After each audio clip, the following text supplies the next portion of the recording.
Hello people and welcome to watch yet another World Team Carcassonne Online Championships group stage match of week 1.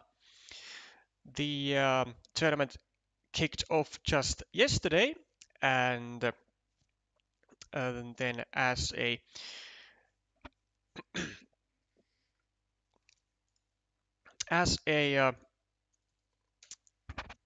first match of the season, we saw Lithuania, Thailand ending up in Thailand's 4-1 win. And this time we have Italy versus Germany.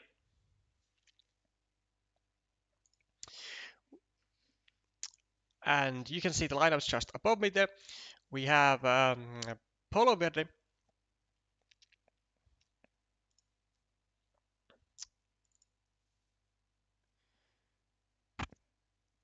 actually.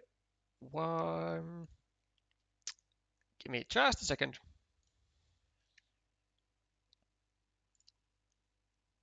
So, on table 1, Polo Verde, Ricardo Pizzo versus Volker Hairs with a screen name Amires21. Then giulioTm on table 2 with the screen name giulioTm, of course. And he'll go up against Navarre79, who is Ralph Guerfurth. So that might be a bit of a tough one to bite on for Giulio, as Ralph is a 4-time world champion. 4-time? 5-time? I think he's 4-time, right? And he has been not as active, I think, in the recent years in competitive scene, but he's slowly there making a comeback. And he also has taken part on the World Championships as a player on recent years. So on that regard, Ralph is doing quite well. On table 3, Lambe versus Meami. Table 4, James 81. That's Giacomo Frasoldati versus Mermarin, who also Mermarin is a rather new player to me. And then finally on table 5, Angostur 4 versus Kolja Stratman with the screen name Kostra. Kostra, who was playing in the 2024 World Championships kind of by accident, because there was an uneven amount of players, and Kolja was able to get the chance to kind of move in just to be able to have an even amount of players, so that there's going to be a table for every player each round. And I mean, he did pretty decently. I think he came in top 30, maybe. I think I'd say maybe like 28th, 25, something like that. So an okay result. Now, if you do want to see a specific match, or a specific duel rather, then do let me know in the chat. Hi Ian, hi Devaka, and we will try to follow the matches or follow the duels that the chat wants. Now this stream is on 1.5 minute delay due to the organizers' will and wish.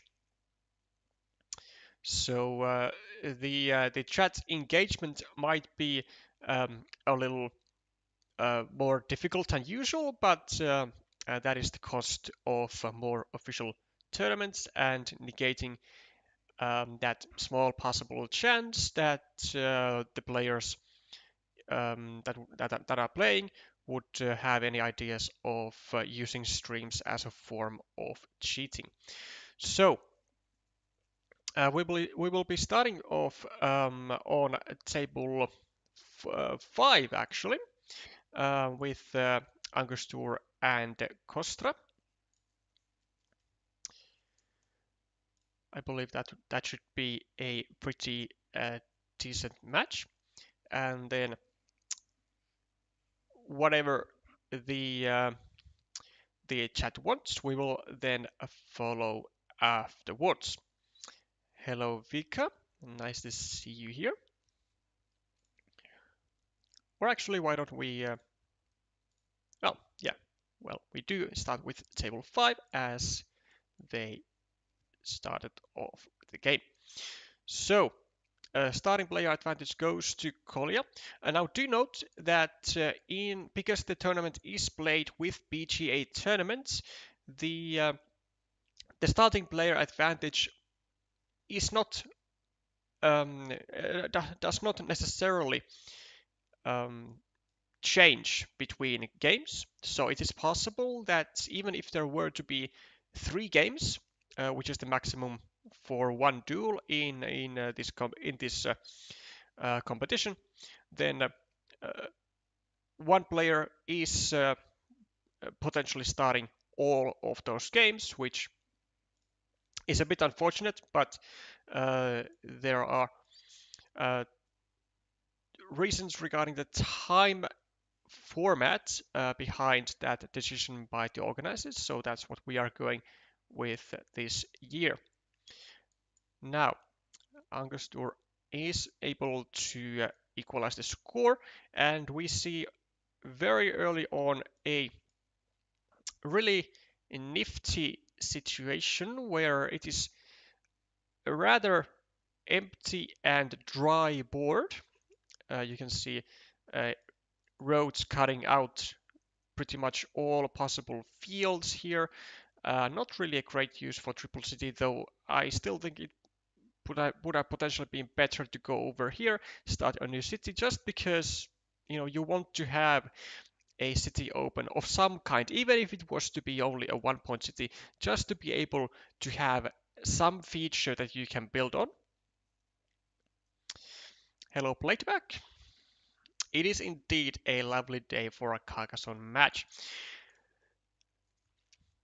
Loop road being built by the Italian and is able to get a long road for himself, or indirectly getting a long road. There is of course a chance that Kolya gets a road piece and also meeples this rather nice looking road, which is why I think it would be a great move for Angostur to go over here, start a new city, and indirectly finish the road, or rather preemptively finish the road, as he does, which is, I think, the best move that was out there. Another alternative would have been just to simply go over here, finish the loop, start a new city, but, I think this offers far more value given the length of the road. I see chat wanting us to be covering Meami if possible, and it is indeed possible. We will be covering Meami after this first game between Kolya Stratman and Angostur. So first field taken by the German player. Has 3 points on it, and now 3 open city caps, so there is a lot of room for growth, and likely I would say just continue your field. I mean, this is an excellent tile to continue the field, but okay, I mean, this is also it's not my top pick, but this is also a completely understandable move given the obvious will of wanting to protect the completion of the city and preventing any attacks coming from black to that city, which has been invested for 4 tiles so far, and there are still 5 tiles actually to fit into this square, which would be the most ideal. There are two dividers as well as 3 field Doritos. I know you could actually maybe even go here with a triple city with a field, but given the plentiful amount of Doritos and dividers still remaining, I think it will be just in the best interest of Kostra to simply wait for one of those 5 tiles to come and be really patient with this 1 point city also. Really nice move, by the way, from the Italian. Indirectly protecting the square from attacks or from blocks into this exact tile actually. Um, doesn't want to go doesn't want to see Kostra going here with a curve, limiting this road to a crossroad and potentially losing out on these points. Now we do see a rather big concession from Kostra, sacrificing a monastery of which would be worth 7 points over here for the sake of being able to immediately block one meeple from black. Whether that is a worthy investment or not, I mean, you can argue both sides, but I would usually do this with a less valuable tile, especially when one of those daggers has already been used. Angustur decided to go for the block with the triple city as he really should. Um, tried to cause some issues for the city of yellow, but instead Kostra was able to indeed get the field Dorito and was able to get the 12-pointer to his scoreboard. Also manages to finish the other 4-point city immediately after. So now enjoying the small meeple majority and also equal on the scoreboard with a blocked meeple of black, which is not going to be helping out in case this field comes, or let's say in case this field is going to be big enough for either player to invest 2 meeples or really either player to start like really fighting for it, which would in this case of course be black because Kostra already has a meeple on the field. A really simple and effective move by Kostra, limiting the city as well as denying any attacking opportunities any attacking opportunities to the field at the same time of completing the city, as well as he also defends this really this square from like easy restriction attempts. So now it is much more difficult for the Italian player to place any tile over here to bother the monastery. And wow, this is I'm not sure how I feel about this. I mean, yeah, this does have some clear merits, but this it's gonna be potentially troublesome in the long run because with this move you now have caused like so much field expansion potential to the field of yellow with the other city over here, maybe even another one over here, another 3 points over here, and you have your kind of a like a main city still vulnerable to attacks or blocks, which is definitely what Kostra will be trying to bother, and he does immediately with a really nice move actually. So drops another farmer to what is currently a 9-point field, but has one, maybe two, three, four, now five potential cities being completed on it. So this field still has a lot of expansion potential. So securing the field with another farmer, as well as again indirectly protecting the monastery of his own and laying down a city cap to it is going to be just wonderful news. Also, even further um, even further potential for this move is the fact that both of the cities of the Italian player have been limited to specifically city plus road tiles, and from the same site also, which is really not what Angostura is is happy or should be happy about, because it's going to severely bother the completion of the cities, and it's going to delay the potential of getting these meeples back. Now, with the triple city with the road, does get to do a very nice move of taking 2 points, adding 2 additional points to the city, and also now creating a lot of pressure on the 2-point city of his opponent, potentially even going here with a city plus field tile, limiting this to a starting tile, then another triangle, and blocking two of yellow's meeples at the same time, which would be really just potentially even crippling for yellow's position here.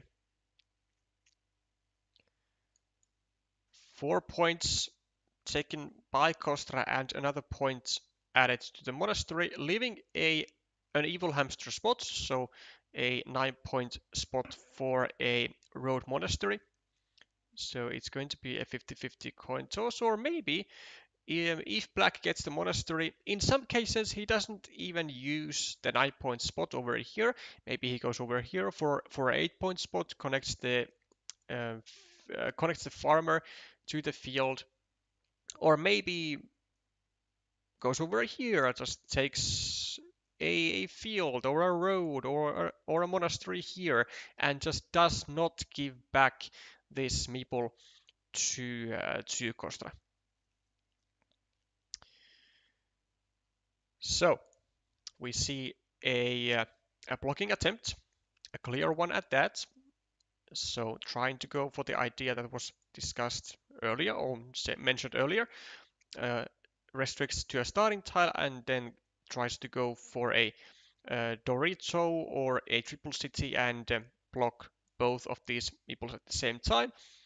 Now Kostra does get a really nice saving tile, and really every city cap for Kostra is now just good news, because for one, Kostra can use uh, of course starting tiles here and the city caps with field over here, but also every single city cap with a road is also good for Kostra, because it takes away one city cap from his opponent of not being able to use on the completion of these cities. Now, by taking a look at the map, there is actually only one of that kind of city caps remaining, which Kostra will not be able to finish one of his own features, and that is the one remaining dagger. And you can see now that Golia is really, really bothering the cities of black with a lot of pressure here. So you can see like the type of tiles that are needed for black are city tile with road, city tile with road, city tile with road. So it's a really uncomfortable position for the Italian player, because he needs the same type of tiles everywhere, and that's just not something feasible. a preemptive farmer dropped by black here, realizing that this field is going to be just a massive feature with 12 points currently and another city over here and a starting tile requiring to get even more cities. Then there are these ones, so possibly like what, 8, 9 cities technically on the field, and that leads to Ankerstor actually going with his final meeple onto the field and really trying to equalize the stand on it. Now, the issue for Angostura, as mentioned earlier, is that he needs the same type of tiles everywhere. So he has actually 3 stick caps to go with what he can get a meeple back. The two remaining starting tiles, as well as a dagger.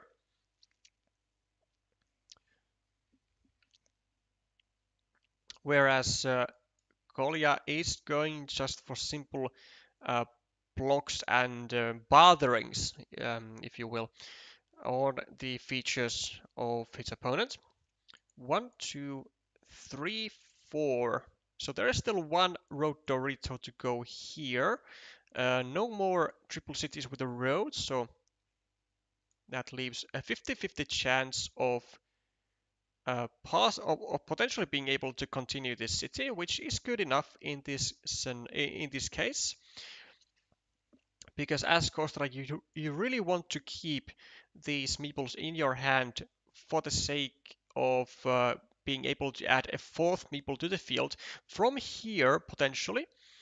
So let's say that black gets to complete his 12-point city with a city plus road tile, then kostra can immediately place a 4th meeple over here with like a straight road, a curve, a field plus field tile, like really with anything, and again start taking the majority on the field, whilst also leaving still one meeple into his hand, which he definitely wants to have if he gets the Road Monastery, which is going to be worth 10 points immediately and a meeple back.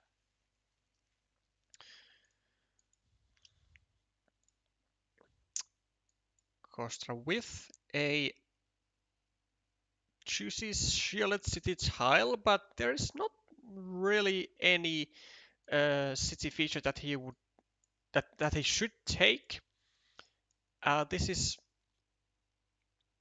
I mean this is understandable, but this also blocks the potential field attacking opportunity, which Kostra was more of a favorite to use than his opponent because, well, first of all, because um, black didn't have any meeples, and second of all, because this attacking option would be created upon the city getting finished.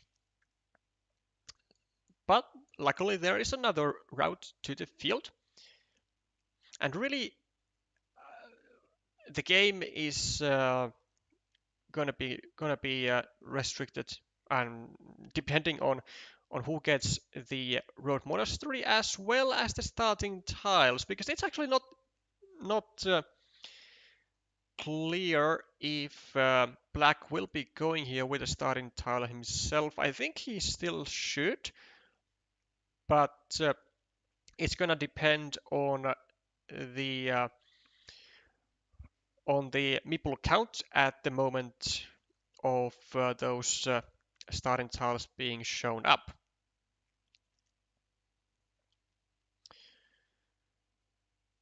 Let's in the meanwhile take a look at the point count. So plus 6 for black, plus 11, 12, 13, 14, 15, 16, 17, 9,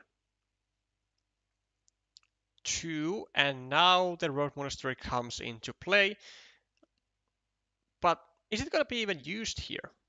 Because now is the time when Black needs to really count the points. Like, does he need to take this one? Or does he just go here? Unite the fields. He does just go for the 9 points.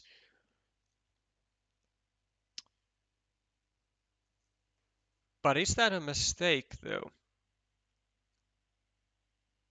Because what if no starting tile is placed here? What if Kostra just decides that he doesn't need this completed? He will just absorb all of the meeples of black to this field. So is the field really worth enough? That's the question. And there is the answer for Kolya. So Kolya decides, or rather comes into the conclusion that completing the city is not worth it. He wants to keep the field all to himself.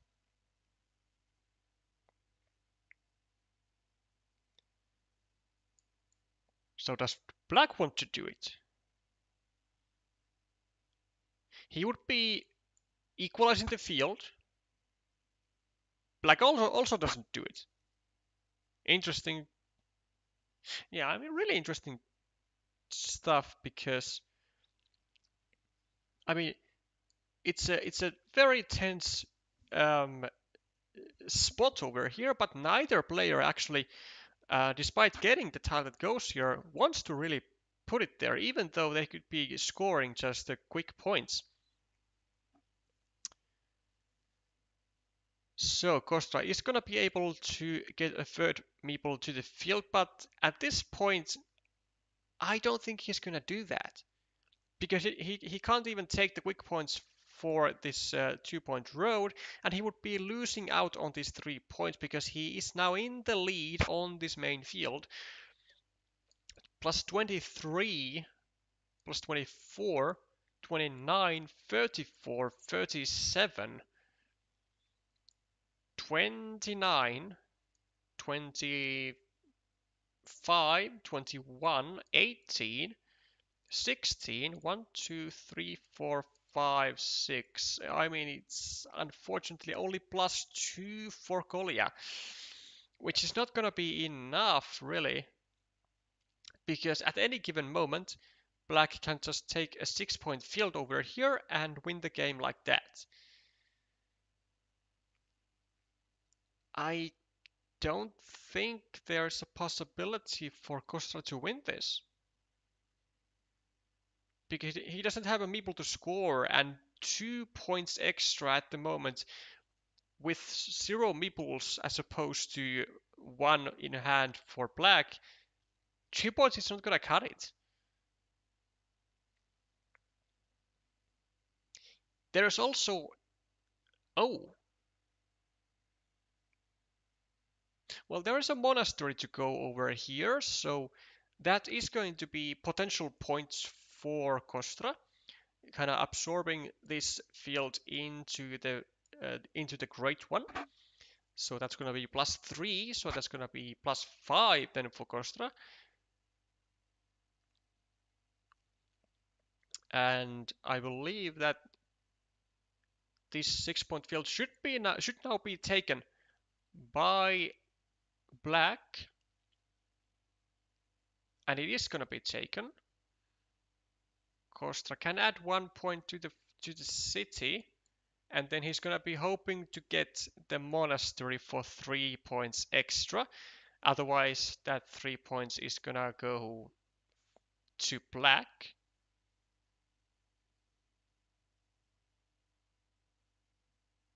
Well,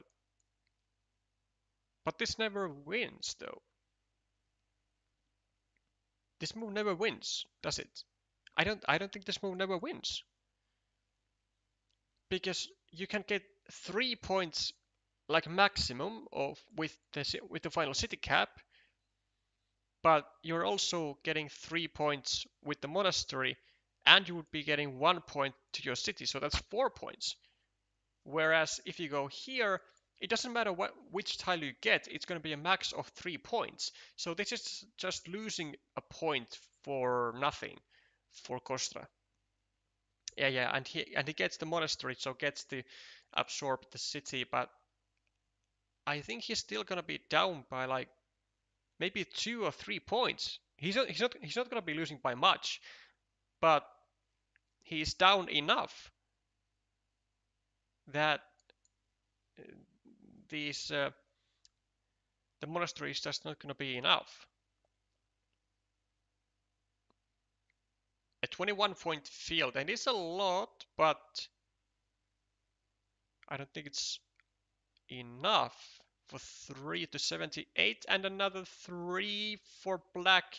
Yeah, 2 points is the difference. So, um, well, there wasn't actually a winning move with this one either. It's gonna be just one lost point, which would not have mattered. But yeah, we just saw the very delicate situation that maybe it was actually not worth for Kostra to even do stuff like this to try and cover the connection square. Maybe he should have just gone like, for example, gone over here and laid down a city on his own field. And also, this ruin might have been a little too preemptive to be taken given the point situation, and it seems that Kostra did still need a meeple in his hand to keep scoring at least from one city cap or maybe two, but just to get those few extra points when there were still up for grabs. But it is not to be. Italy takes the first game on table 5, and we will be moving on to table 3 with Lambe Meami, where the situation is 1-0 in favor of the German.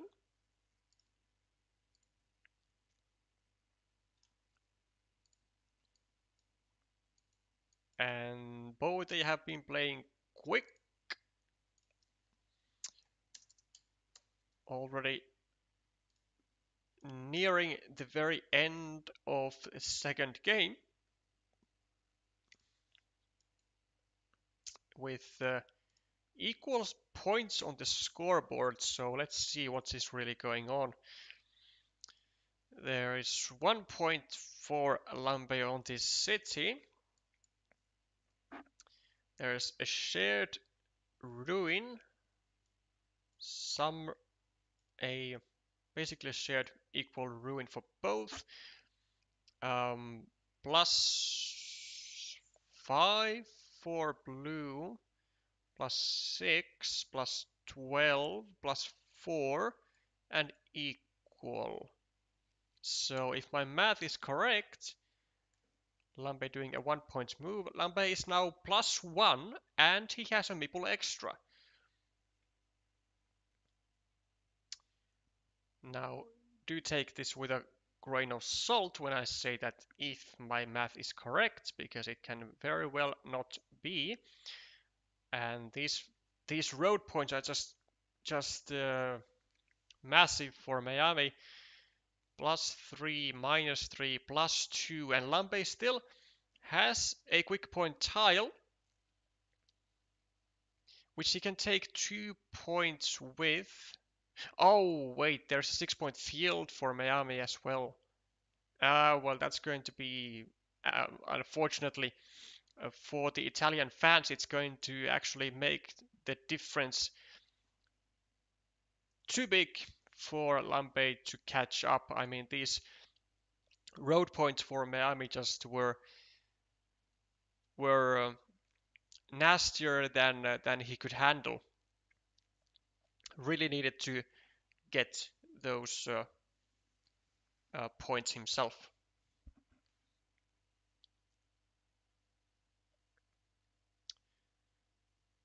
And so,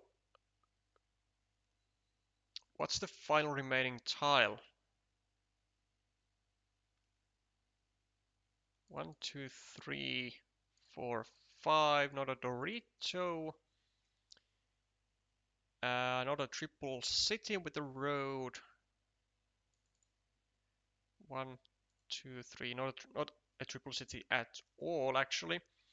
1, 2, 3, 4, 5. No triangles. 1, 2, 3, 4, 5, 6, 7, 8. No crossroads. 1, 2, 3, 4, 5, 6. No monasteries. So a city cap. No extenders also. So it's gonna be a city cap or a road tile, which is not going to be bringing any extra comfort for the Italian, as he will not be able to score much with any tile. It's gonna be like 3 points for Lambe and probably also 3 points for Meami. I don't see anything better, but from Meami's perspective, doesn't really matter. He is going to be winning this game and this duel, actually. Just looking to be as precise as possible, but yeah, I do not see a way that would net him extra points.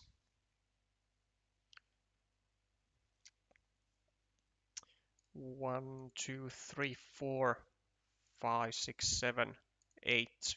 A curve, maybe. 1, 2, 3, 4, 5, 6, 7, 8. Yeah, seems to be the regular curve as the final tile in Lambe's hand, which is going to be, yeah, 3 points really wherever.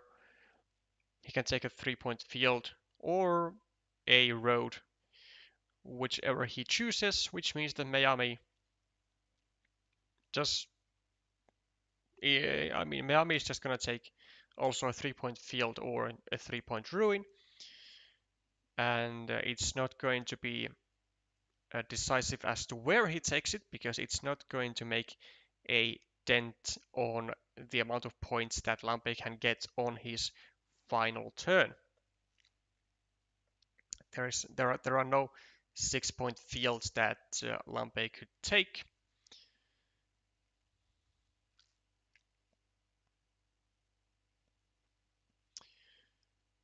Five minutes in the clock for Meami and decides to go whoa, yeah, this is again a prime example of why you should not trust the streamer with the calculations, as the remaining tile was not a curve but a starting tile.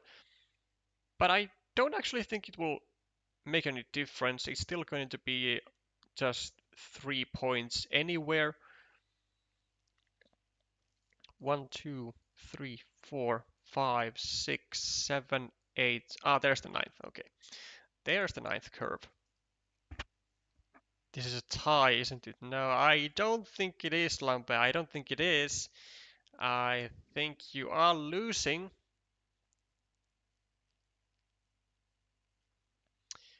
I think Lambe is indeed losing this one by about, I want to say, 6 points. So I think the difference is going to be 6 points, which is the worth of this field over here.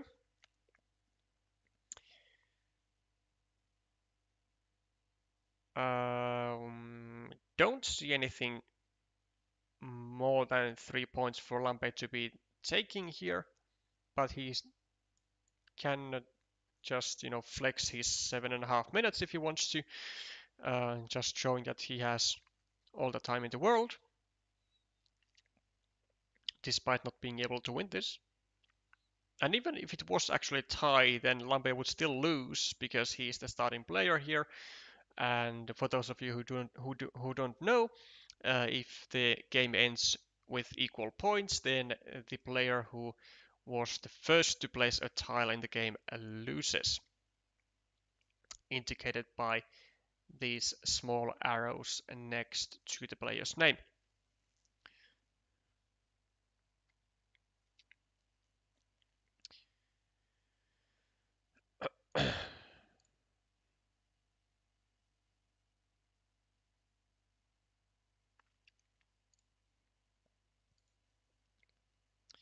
Three points it is for Lambe, and we are very soon going to be seeing the final score.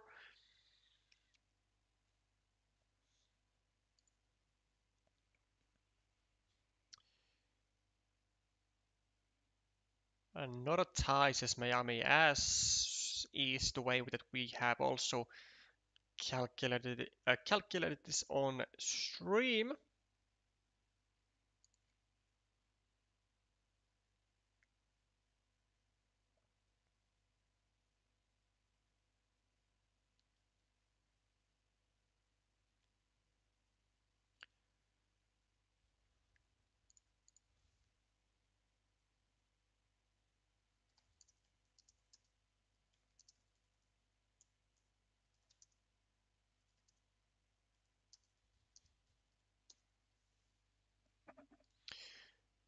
Yeah, 6 points. So something is something at least is calculated correctly.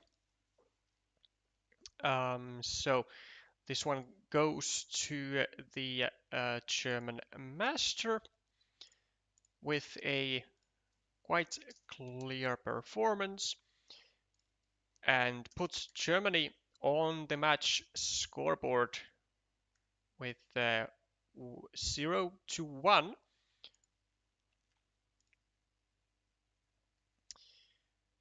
Then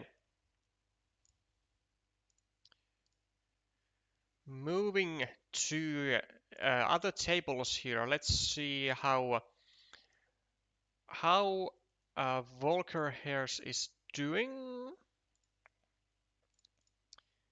Currently losing 1-0 to his opponent, and 9 minutes has been since the start of the game. Let's take the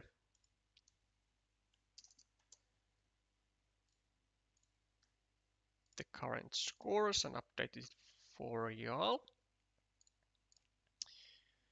So this one looking to be quite slow paced, or at least much slower pacing than in several of the other games that we've seen, and it is really not looking great for Volker here, as we have a actually never mind. There is yeah, it is still looking actually decent, because this square is not dead as I thought it would be. There is still the quad city remaining. Lambe is losing the game, but you will never lose your beauty. Hello, hello, hello. Welcome to follow the WTCOC Melvin as well. Glad to see you haven't abandoned your habits of following what's happening still in the scene as a whole.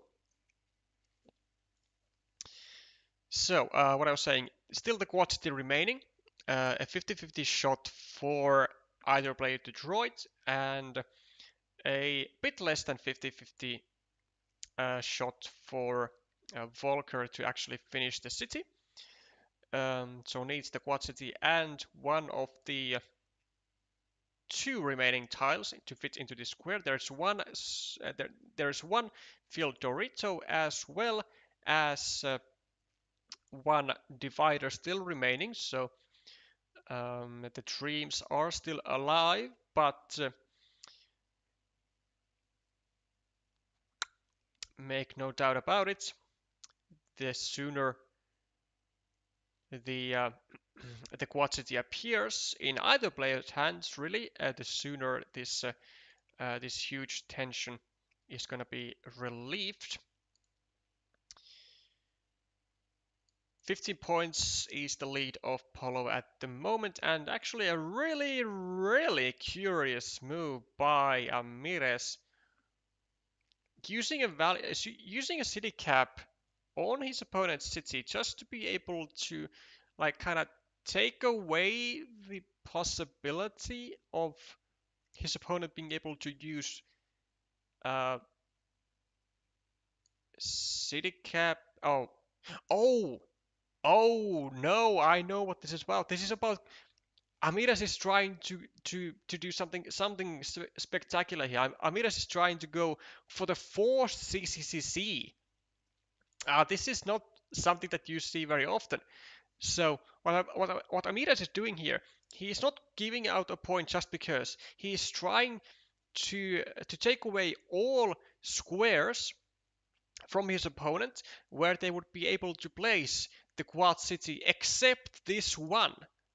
So the second Amiras gets any city tile, he is going to be using it over here in some way, because this is now the only spot that the quad city can now be still used, and it needs to be taken care of if going for this plan, which is obviously now being done.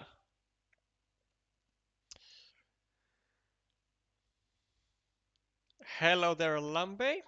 Sadly joined the chat. Oh well, I mean, it's only the week one, so there's still plenty of stuff to do and stuff to try and do. Let's say. Now, unfortunately, Polo is able to open another city, which means more trouble for Amires regarding the Quad City. But but um, I mean, this would be kind of insane if Amires goes over here, finishes the city of Polo. Oh no!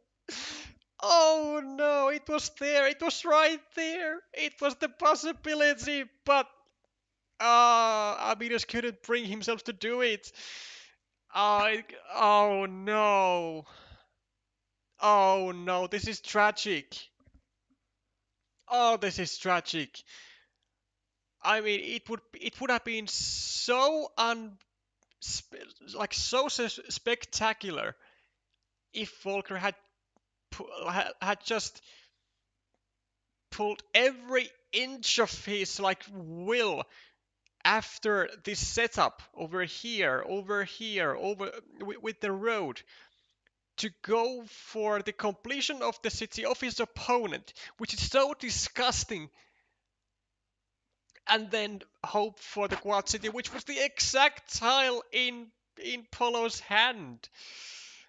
Oh, oh. I mean, Ricardo is just rejoicing the fact that he did not have to go for the fourth CCC, which is, I mean, just oh my god. Oh, it's unbelievable. It was so close to happening in in a live game in WTCOC. Oh, that would have been just oh nah. Oh, this is so unfortunate.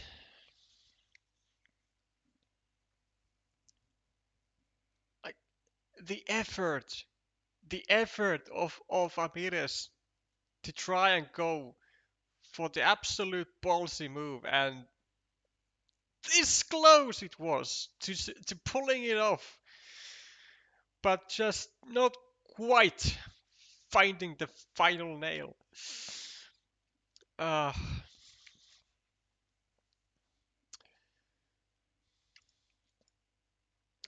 So now how is he gonna come back into this game with? Let's see what's the situation here. So we have -6 for Ramirez, -12, -15, -21, 24. This is pretty much equal.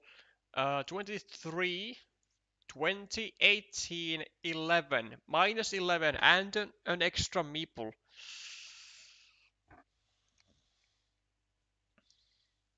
I came back here to have this kind of pain. Well, you did certainly pick quite the game to come say hello to us.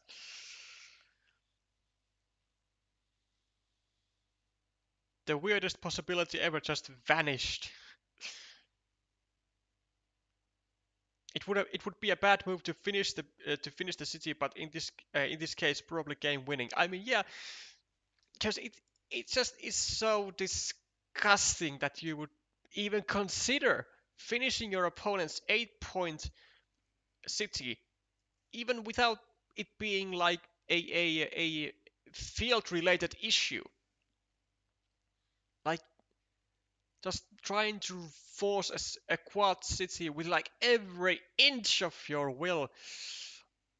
I mean, this is why you don't see that type of stuff happening too often, because it just goes against like every fiber of every competitive Carcassonne player's body, that you don't finish the features of your opponent, especially 8-point ones. It just goes against all principles of playing this game. But sometimes um, it's going to happen, and it's going to look absolutely glorious. But it's not the day. It's not the day.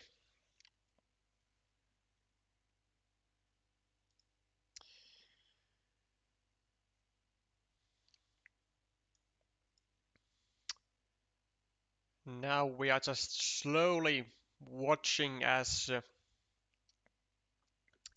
the curtains fall, so to say, on Ramirez, and he faces the almost inevitable doom, or let's say, not doom, but the end of this duel.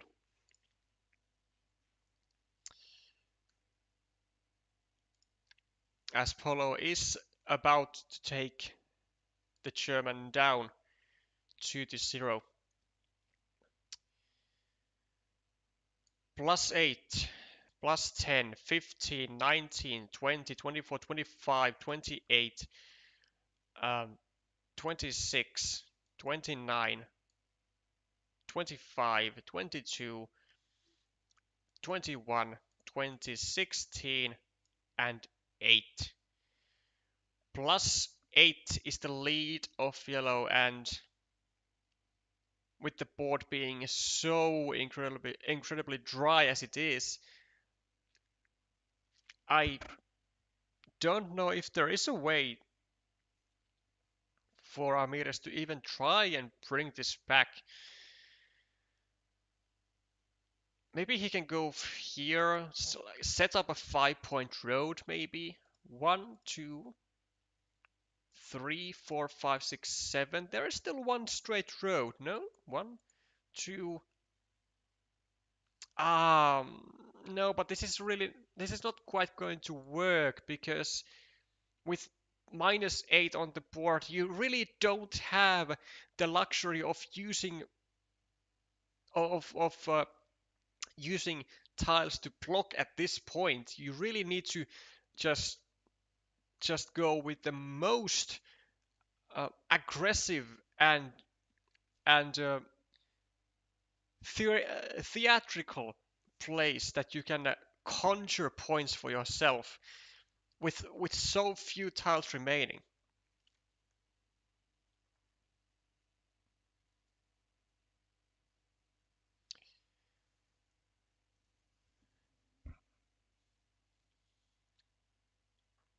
Polo now going to be increasing his lead with yet another 2 points being taken here, or actually here probably the best, if there are any city caps remaining.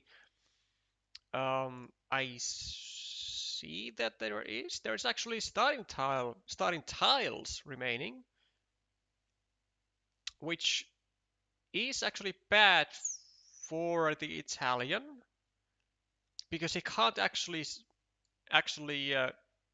protect this city cap from being taken. So Volker really needs a city cap right here, right now, and he does get the city cap. So gets the 4 points. So slight ease there for the German, but can we get this 5 point road? If we can get this 5 point road as Volker, maybe we actually still have a chance in this game. 1, 2, 3. But the straight road is not it. 1, 2, 3, 4, 5, 6, 7, 8. Wait, was there actually a curve remaining? 1, 2, 3, 4, 5, 6, 7, 8. No, no, there wasn't. No, there wasn't. But so what is the move then with this straight road? Yeah, just a discard really. Nowhere to take more than 3 points, which is just unfortunate. Actually, it was potentially more accurate to drop a farmer on this move, given that there was still an extender in the deck, which Amiras could then use to go here for an extra point, whereas now he just takes 3 points without the possibility of an extra point. So, though actually, no, yeah, I think like this with a farmer, like I think the positioning of this tile was great. It just required a farmer. Actually, he could have dropped the tile anywhere really, as long as it takes specifically this 3 point field to prevent a possible 4 point move from Ricardo. Starting to worry about the time. Yeah, I mean, 20 seconds left for the Italian is kind of cutting it close, but still plenty of time to finish your final moves and take the win as the Italian. But what a game! What an absolute pearl this was to see. And it was, I mean, it's just, I can't get enough of this. I mean, it was really this close of being able to pull off the absolute monstrosity of forced CCCC in a competitive game. Oh, it was just, it was so close, so close. Huge credits from my part, and I'm pretty sure from also the chat's part, go to Volker for actually noticing and trying and going for the plan. Um, but just, it was so close.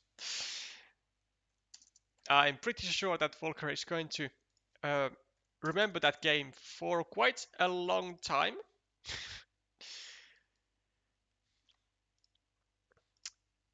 But maybe not in a happy way um, today. In the future, it will. 1-1, where Italy takes the score and ties the game, ties the match rather. And let's head on to the table 2, where Julio, Tomao, and Ralph Queffert are battling it out, and they are currently in a decider with 20 tiles to go.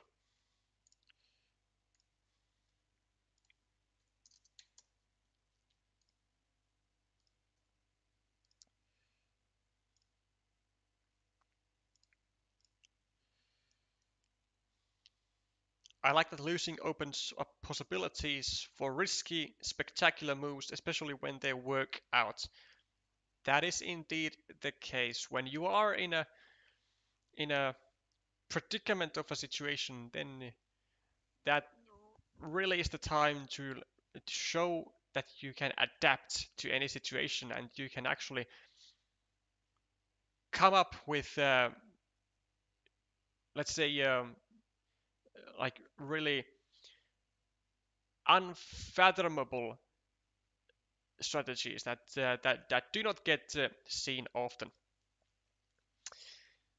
Okay, looking great for Ralph with the 38-51 on the scoreboard, with a 5-point losing mini battle on here, putting him at +8, +12, and then +17, +24, and then +8 with, let's say, an equal field. Actually, it's not equal. There's a second meeple being used by Julio. So +8. So let's say potentially, well, currently +5, +6, +6 currently is the more accurate scoring, and Ralph goes for just adding a point on his city and forcing his opponent to actually finish the monastery if he wants to bring this meeple to the field via this monastery over here. So from the right, but there's an alternative route to the field from the top with 2 road tiles, which I'm pretty sure is exactly what Julio is going to go for as soon as he gets really any road tile here.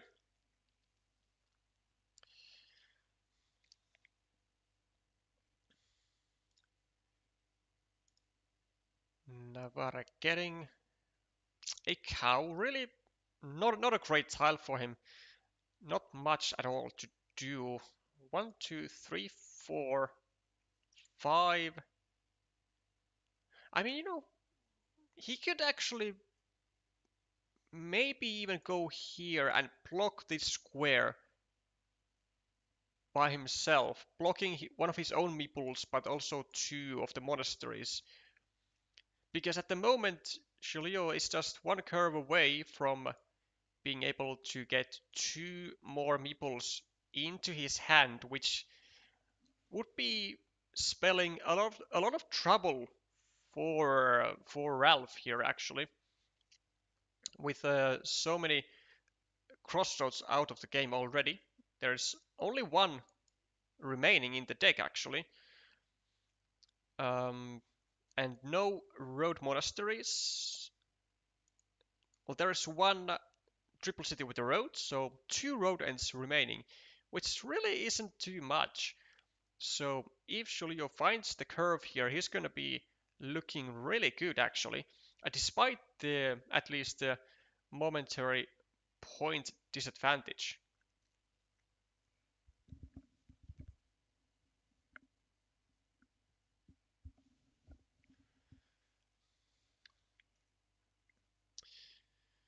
So what do we do as yellow here?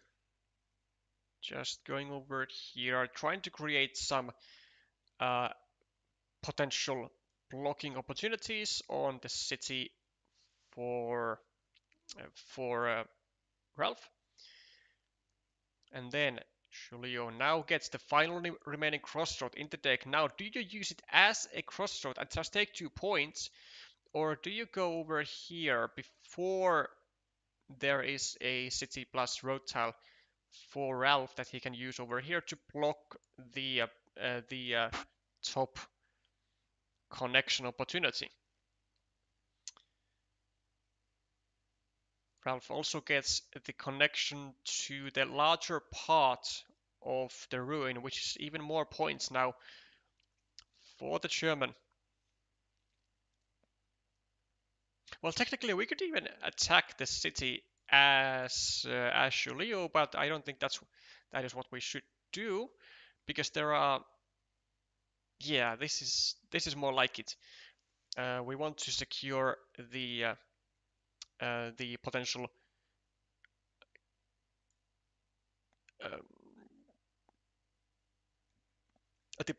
uh, attacking square to the field.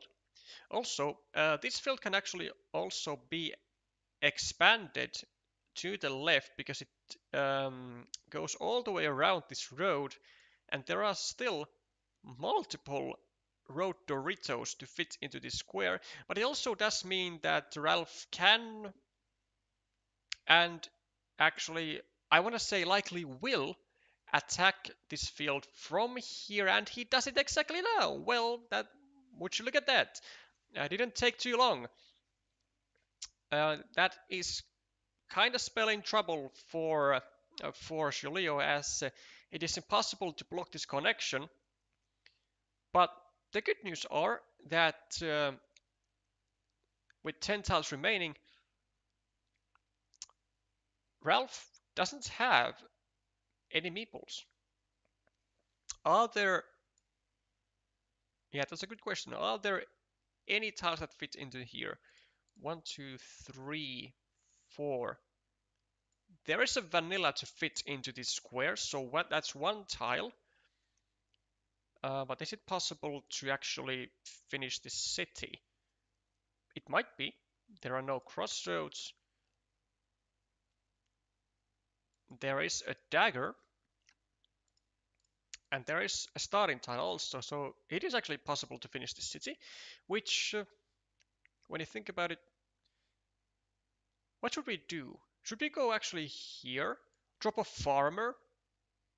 Should we go here and drop a city meeple and attack this city?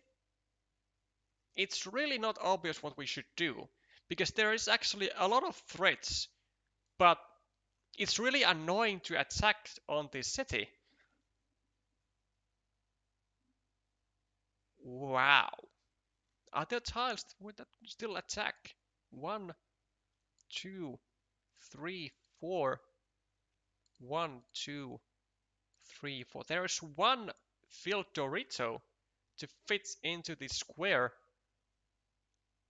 One filled Dorito. We are really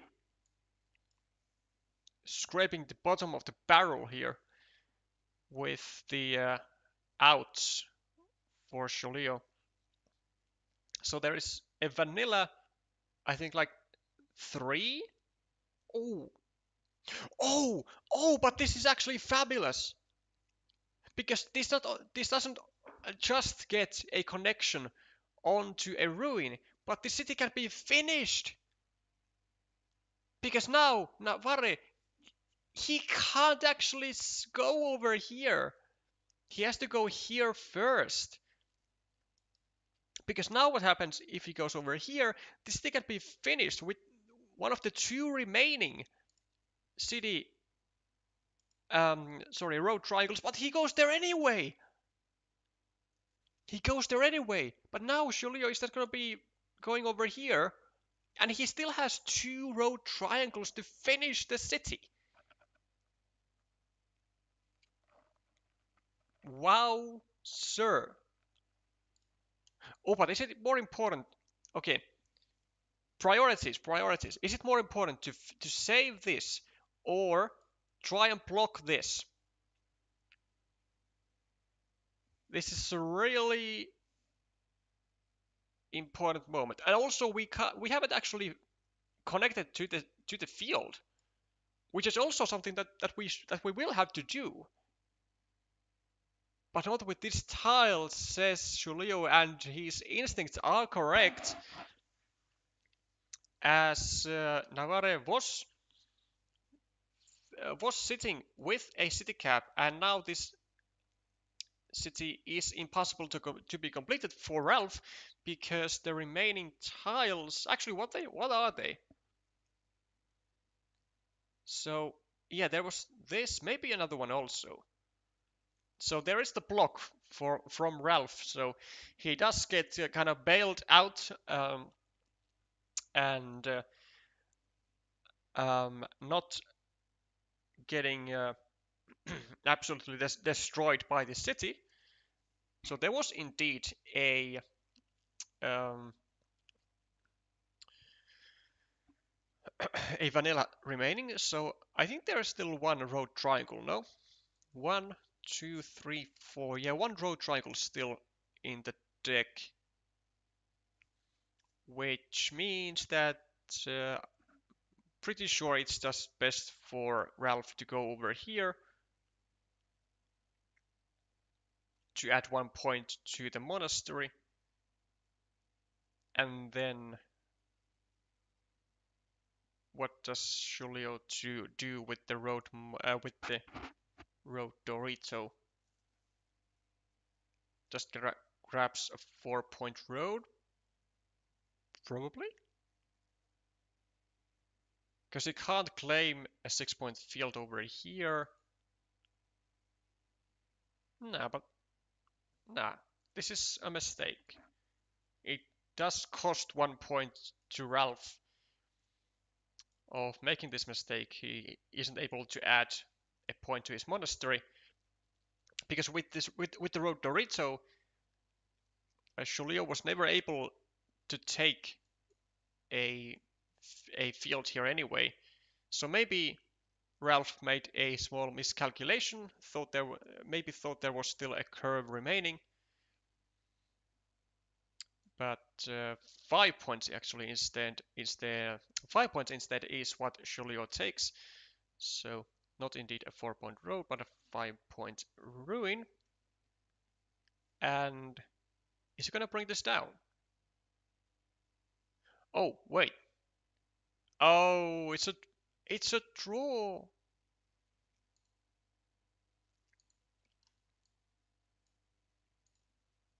Okay, hear me out.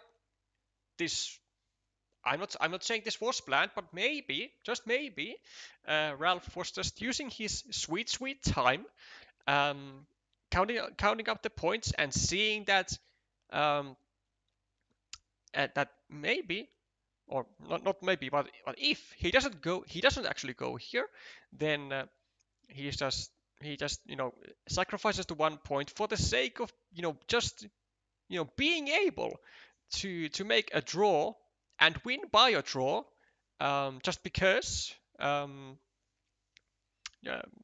noticing that he's not the starting player, then maybe it was all planned. Maybe it was all planned. Welcome, Napalm.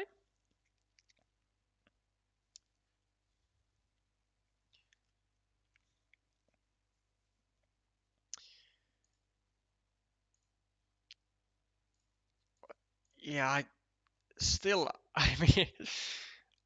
first of all, destroying the 50-50, I didn't even realize in the beginning like how important this tile was. Not, it wasn't just for the ruin; it was for potentially completing a whole city. But then having to decide between saving this large city or blocking your opponents, it's really a quite a tricky end game, or at least looks like it. With this field being like having to be um, a kind of a target of having to deal with, then having to deal with a large city of your opponent and a large city of your own. Like there is a kind of a primary example of a situation where like handling prioritization becomes just like a gift from God that you know how to do, and it looks like Navarre was able to do indeed that, taking a risk of this city being completed, as he knew that he did have to go for these final 6 more points, and having other potential threats on the board, was able to distract his opponent enough so that his worst nightmares didn't come to being reality.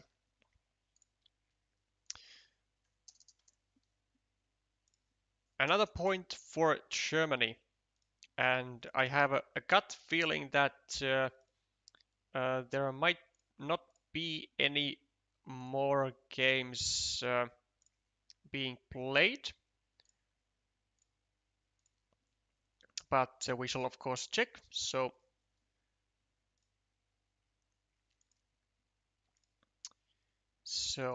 Giacomo has been able to take actually a win for Italy with 2-1 against Mermadin, which puts Italy to 2-2, and oh boy, it is going to be interesting to see how Kolja has been able to deal with the early loss from the first game versus Angostur.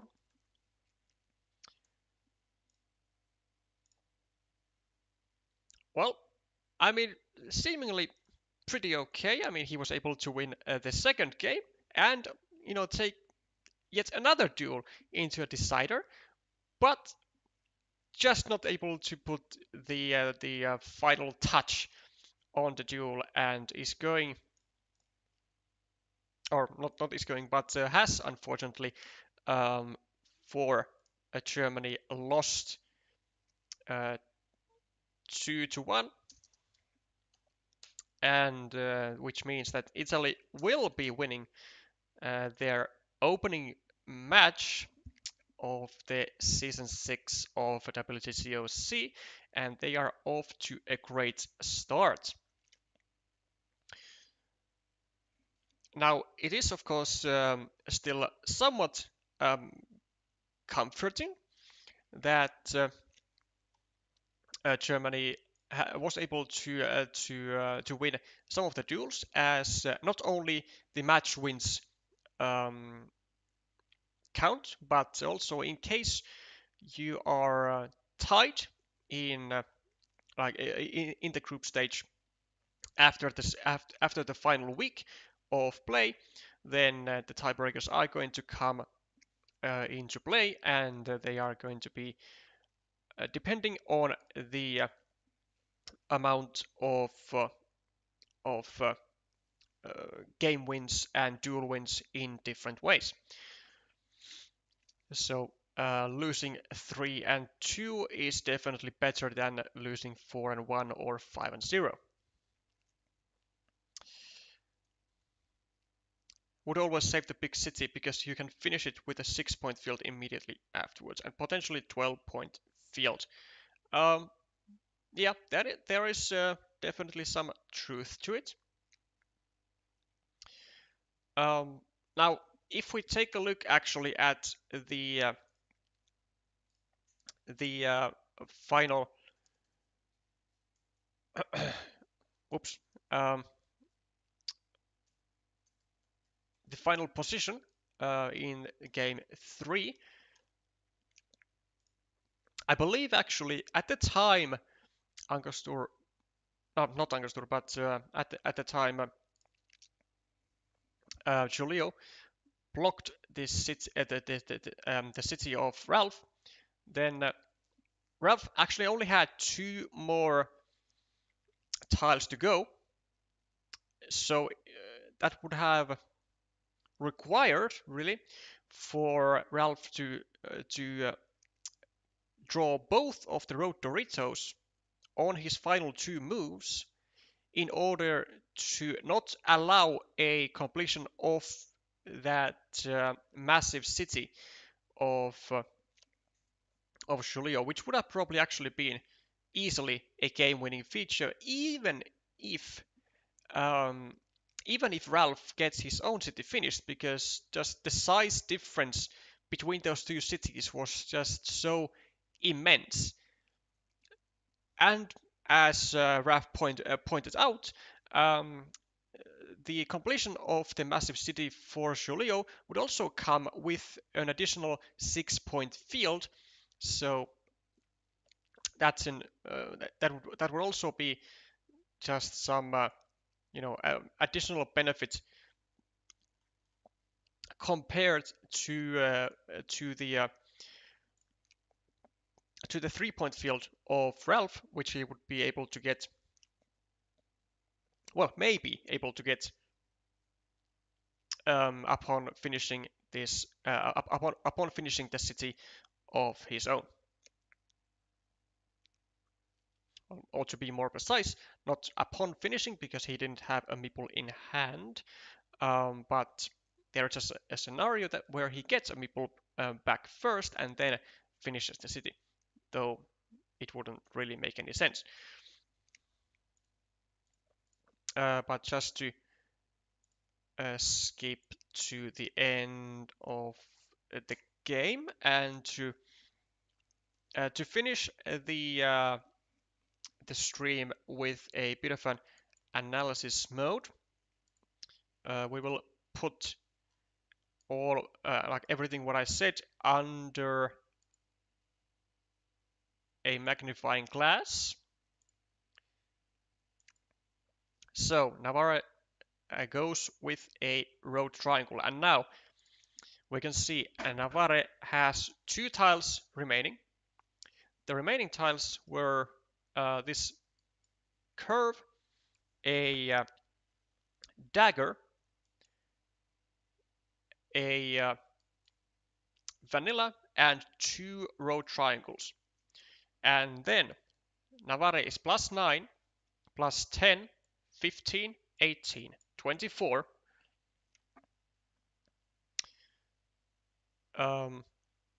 8 and 8, 21, 17, 12, 10, 5. So, actually, let's count this field also for Ralph. So, +14 actually for Ralph. Then, if we, as Julio, go over here, we will always be getting to this field, no matter what we get actually. We can get there with a road triangle, we can get there with we can get there with a dagger, or we can get there with a vanilla. So with every single tile that there is in the deck, we will get these 9 points. But if we go over here and we save the city,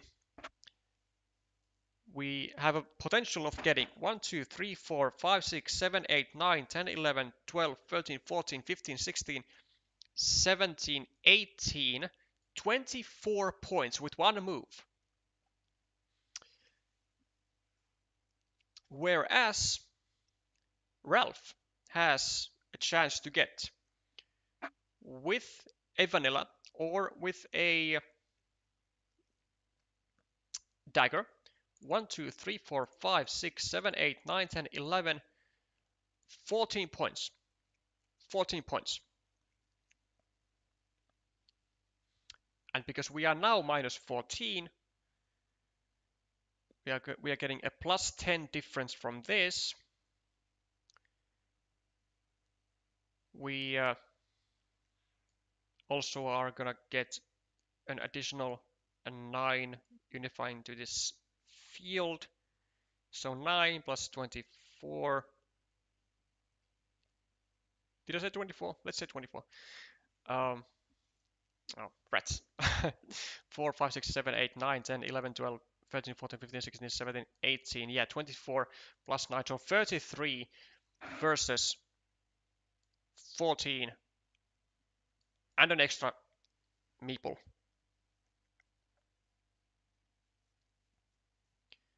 I think we win in every case actually if we go here.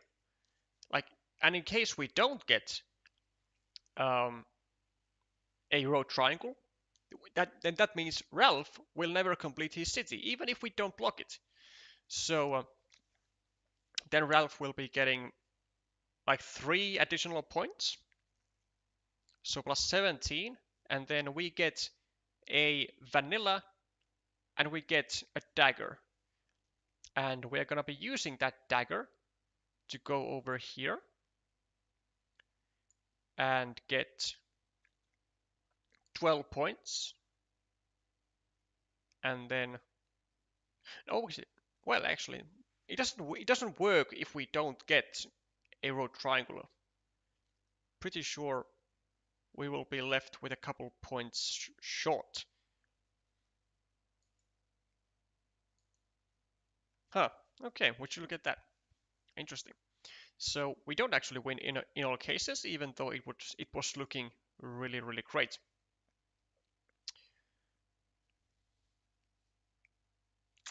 Interesting indeed. So it was not given. Well, now that that's out the way,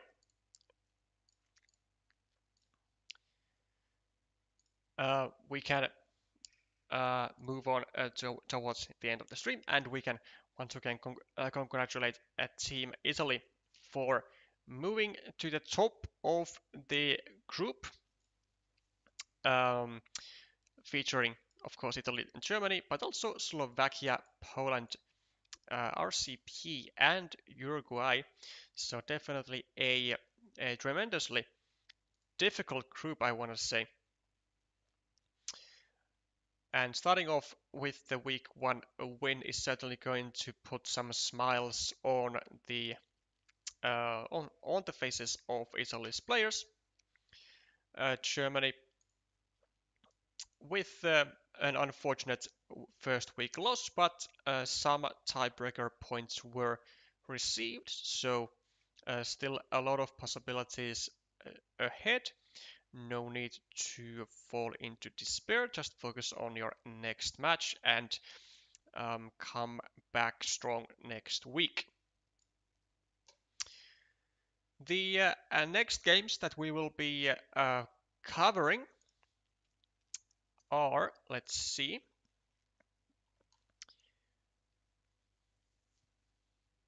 well, actually, I would kind of like to cover Greece United Kingdom, which is actually starting only in 8 minutes, but I am way too hungry to focus on a second game, and also have some other reasons not to delay my evening stream into midnight.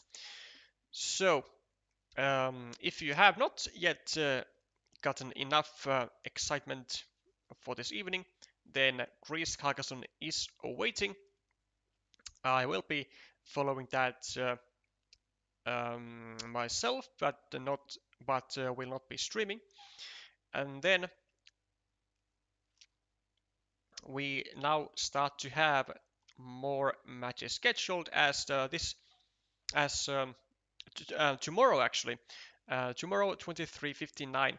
So on Wednesday at midnight UTC time is the day and time deadline on which you must have agreed with your opponents for that week, the day and the time of your match for that week. If not, then there are some default timings that will then be used for your team's match that specific week. So we have on Thursday, we have Poland, Slovakia, Spain and France, and then we have on Saturday, on 26th, Argentina, Brazil, Hungary, China, Romania, Mexico, Portugal, Ukraine, all of these wonderful matches. And Sunday, a lot of matches naturally also Catalonia, Hong Kong, Finland, Australia, Netherlands, Japan, Taiwan, Belgium, Uruguay, RCP, and the United States, Czech Republic. And I'm pretty sure more are also going to come down. 1, 2, 1, 2, 3, 4, 5, 6, 7, 8, 9, 10, 11, 12, 13, 14, 15. Yeah, I'm pretty sure there are still like 3 or 4 matches that have not yet been scheduled, but most likely by the end of tomorrow, they will all be visible on the page. And with that said, I likely will be streaming, well, at the very least on Saturday and Sunday, as there are a lot of streams, but also because I have to do some other stuff, but streaming also on the weekdays. So that's going to that's going to wrap up this stream. Thank you all for joining, and thank you for sticking until the end. I hope you have a great rest of the day, and I will be seeing you with some more Carcassonne content soon. Bye for now.